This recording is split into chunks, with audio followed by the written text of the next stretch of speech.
రాష్ట్రాల్లోనూ ఇతర రాష్ట్రాల్లో ఉన్నటువంటి వాళ్ళు టోటల్గా చూస్తే హైదరాబాద్లోనే 30 లక్షలు ఉన్నారని అధికారిక లెక్కలు చెప్తున్నాయి. అధికారికంగా ఇంకో 10 లక్షల మంది ఉంటారు.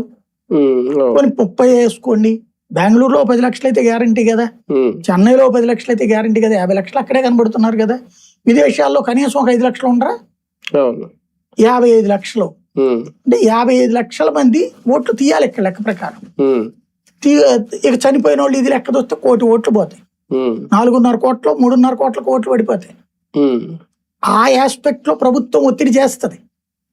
అదే సందర్భంలో ఇక్కడ అసలు తేలాల్సింది, మనకి ఇక్కడ స్పష్టత రావాల్సింది ఎన్నికల సంఘం నుంచి కానీ ప్రభుత్వం నుంచి కాదు, ఎన్నికల సంఘమే స్పష్టత ఇవ్వాల్సింది.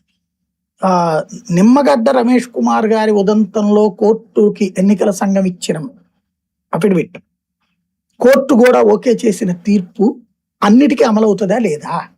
ఆయన ఈ రాష్ట్రం వాడే, ఇక్కడ ఎన్నికల కమిషనర్గా చేసినోడే, హైదరాబాద్లో ఆయన ఇల్లుంది, దుగ్గిరాల్లో కూడా ఇల్లుంది. కానీ ఆయనకు కొత్తగా ఓటు ఇవ్వాల స్థానిక సంస్థల ఎన్నికల్లో.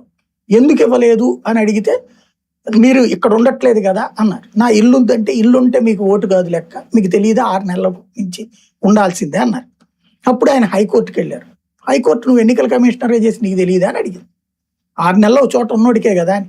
అప్పుడు ఆయన అప్పుడప్పుడు ఇక్కడికి ఇంటికి వెళ్ళి వస్తూ